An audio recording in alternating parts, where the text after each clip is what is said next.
रस्त्यावरती लढाई आम्ही घेऊन जाऊ. गावागावातून फोन येतातच आहे, जिल्ह्यातून फोन येत आहेत, राज्यातून फोन येत आहेत.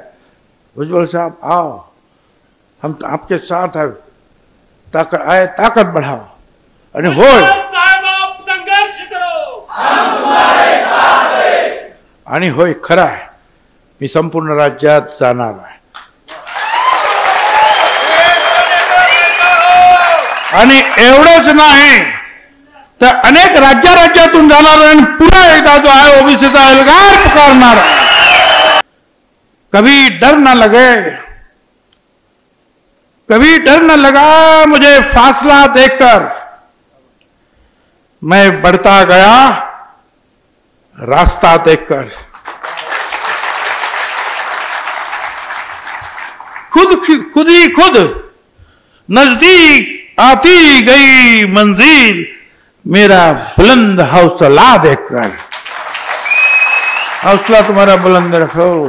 कारण माझ्या सुद्धा मतदारसंघामध्ये ज्या वेळा हे महाशय आले इथे, ते काय म्हणतात सलाईनचे लावलेले जे इंजेक्टचे सुया, आणि मी आजारी आहे, आता माझं काय होणार मला माहीत नाही, पण माझ्या लेकरा बाळांचं पुढे काय होणार आहे माझ्या समाजाचं, हा मनुष्य याला पाडा, म्हणजे मला पाडा.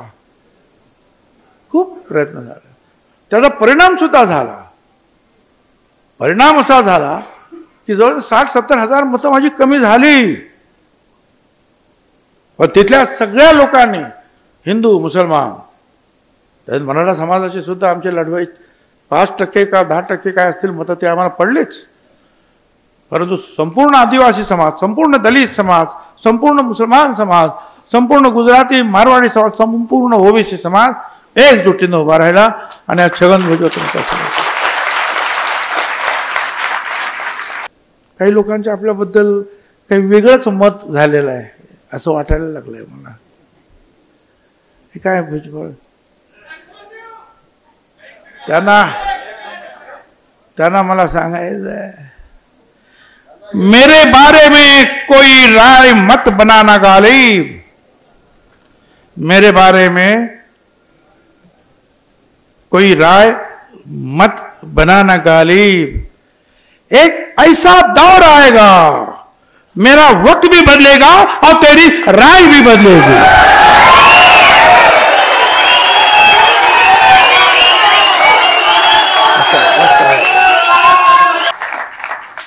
रस्त्यावरती लढाई आम्ही घेऊन जाऊ.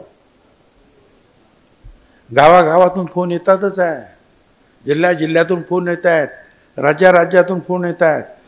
भुजबल साहब आओ, हम आपके साथ है, ताकत बढ़ाओ. आणि होय संघर्ष करो, आणि होय खरं आहे, मी संपूर्ण राज्यात जाणार आहे. आणि एवढंच नाही तर अनेक राज्यातून जाणार आणि पुन्हा एकदा जो आहे ओबीसीचा एल्गार पुकारणार. त्याच लाडक्या बहिणीच्या बरोबरीनं ह्या ओबीसी समाजानं जे आहे हे प्रचंड बहुमत जे आहे महायुतीला मिळवून दिलेला. जा विचारा तिकडे आमदारांना.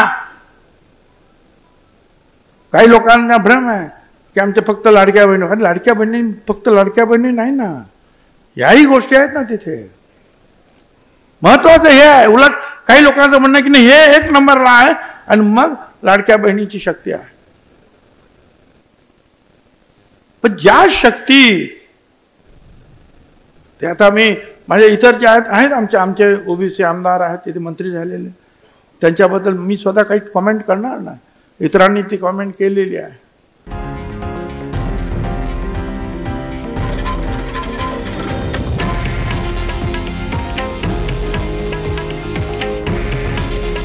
हे आहे देशातील नंबर 1 न्यूज नेटवर्क आणि आपण पाहत आहात TV9 मराठी. काळजी तुमची, हित महाराष्ट्राचं.